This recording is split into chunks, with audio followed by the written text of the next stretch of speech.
नमस्कार, आप देख रहे हैं खबरी चौक। 11 फरवरी मतलब आज नगरीय निकायों में मतदान का दिन। सुबह से ही अंबिकापुर नगर निगम क्षेत्रों के बूथों में मतदान डालने वालों की कतार देखी जा सकती है। नगरीय निकायों में बैठने वाली सरकार के भाग्य का फैसला आज मतपेटी में बंद हो जाएगा। बूथों पर पहुंचकर मतदाता अपने अपने चहेते प्रत्याशियों को वोट डाल रहे हैं और उनके भाग्य को वोटिंग मशीन द्वारा तय कर रहे हैं। 15 फरवरी को परिणाम आयोग तब तय होगा कि किसकी सरकार किस नगर निगम में बन रही है। नगरीय निकाय के चुनाव में राजनीतिक पार्टी को आवंटित छाप के आधार पर चुनाव होते हैं, जिसे लेकर यहाँ की राजनीतिक पार्टियां खासकर कांग्रेस और भाजपा लगातार अपने अपने मुद्दे पर जनता को आकर्षित करते हुए देखी जा रही थी। अब 11 फरवरी को मतदान के बाद 15 फरवरी को यह फैसला होगा कि नगरीय निकायों में किस पार्टी की कहां सरकार बन रही है। आज अंबिकापुर नगर निगम क्षेत्र में भाजपा की महापौर प्रत्याशी मंजूषा भगत ने अपने मतदान केंद्र में पहुंचकर अपने मत का प्रयोग किया तथा अपने जीत का भरोसा जताया। आपको मतदान करने आए थे, किस प्रकार रुझान दिख रहे हैं आप? मुझे भारतीय जनता पार्टी ने नगर निगम अंबिकापुर को महिला प्रत्याशी के रूप में उतारा है। रुझान महतारी बंधन का सबसे ज़्यादा दिखता है।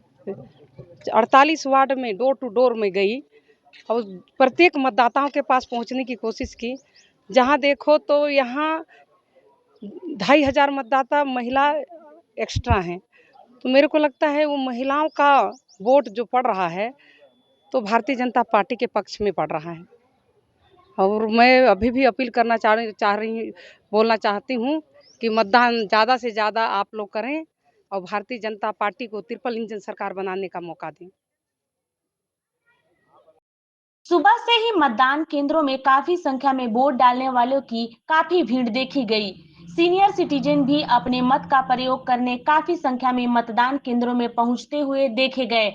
हम आपको बता दें कि अंबिकापुर नगर निगम में पिछले 2 कार्यकाल से कांग्रेस का कब्जा है और डॉक्टर अजय तिर्की महापौर हैं। वहीं नगर निगम अंबिकापुर में 2 बार से मेयर कांग्रेस के महापौर प्रत्याशी डॉक्टर अजय तिर्की भी मतदान करने अपने मतदान केंद्र पहुंचे। इस दौरान वहां पर उन्होंने आमजनों से मुलाकात भी की तथा मीडिया से बात करते हुए कहा कि 10 वर्षों में विकास किया है और विकास के नाम पर ही जीत कर आएंगे।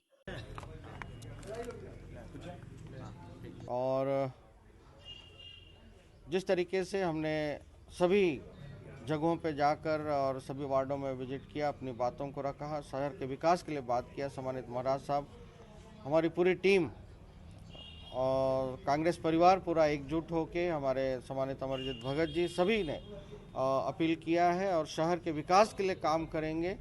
और इसी मुद्दे के साथ हम सम्मानित जनता के बीच में गए हैं। पिछला 10 साल का सेशन जो कंफर्टेबल जोन था, कोई भी व्यक्ति हमसे आसानी से आके अपनी समस्या बोल सकता था और वही कंफर्टेबल नगर निगम हम प्रस्तुत करेंगे। यही बात हमने कहा है। मुझे पूरा विश्वास है कि सम्मानित जनता हमें चुनेगी और अंबिकापुर में पुनः कांग्रेस की सरकार आएगी। नगर निगम में पूरा भरोसा है। किस प्रकार का रुझान देख रहे हैं मतदान? सामान्य जनता जिस मुस्कुराहट और आत्मीयता से हमसे मिली है, मुझे लगता है कि नगर निगम में कांग्रेस की सरकार आएगी। वहीं पूर्व उप मुख्यमंत्री टीएस सिंहदेव भी अपने मतदान केंद्र में मत डालने पहुंचे। उन्होंने कहा कि मतदान स्थल पर खड़े होकर सीधे तौर पर किसी के लिए वोटिंग भी अपील नहीं कर सकता, लेकिन मेरा झुकाव, मेरी विचारधारा क्या है सभी जानते हैं। मतदान कर दिए, क्या मैसेज? सबको ये अपने मत का प्रयोग करें, पहला निवेदन ये रहेगा। और बेहतर से बेहतर जो प्रत्याशी खड़े हैं उनको मतदान करिए, जो आपकी समस्याओं में आपके साथ खड़े रहें, ऐसे प्रत्याशी को अपना वोट दीजिए।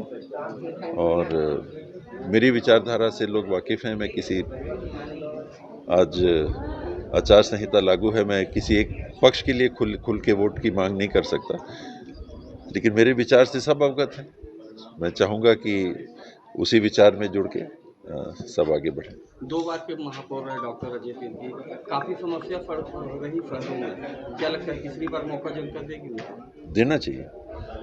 सड़कों का जो दुष्प्रचार किया गया है वो वार्ड में जाके मुझे वस्तुस्थिति देखने को मिली कि अगर 10 सड़कें हैं, एक सड़क कहीं ना कहीं ऐसी स्थिति में है जो कि ठीक नहीं है, अच्छी नहीं है, बाकी वैसी स्थिति थी ही नहीं। तो जो अपने घर के सामने रोड देख रहे हैं कि ठीक है, उन तक वो बात लागू नहीं होगी। वो कहेंगे कहीं और होगा, हमारे यहाँ तो ठीक है। तो सभी जगह कहीं और होगा, जहाँ नहीं है वो रोड नहीं बनी, उसको लेके चलना पड़ेगा। बाबा, बीजेपी की प्रत्याशी मंजूषा भगत के लिए पूरा संगठन लग गया था जिताने के लिए, क्या लगता है किस नजर से देखते हैं मंजूषा? ये देखिए, आज मंत्री का नाम जिसके साथ जुड़ जाता है, सत्ता का नाम जिसके साथ जुड़ जाता है, तो वो हाईलाइटेड दिखते हैं। आज कांग्रेस सत्ता के बाहर है, तो आपको बाकी कांग्रेस के अच्छे स्तर के, ऊंचे स्तर के लोग काम करते हुए दिख रहे हैं, तो आपको लगेगा कि वो तो मंत्री आया, तो वो मंत्री आया, तो फलाना आया, तो मुख्यमंत्री आया, तो हमारा भी तो नेता प्रतिपक्ष है। वर्तमान में तो नेता ही प्रतिपक्ष हैं, और बाकी हमारे बहुत सारे सीनियर लोग जो राज्य स्तर के जनप्रतिनिधि हैं और नेता हैं, उन सब ने यहाँ पर काम किया। लगाना चाहिए।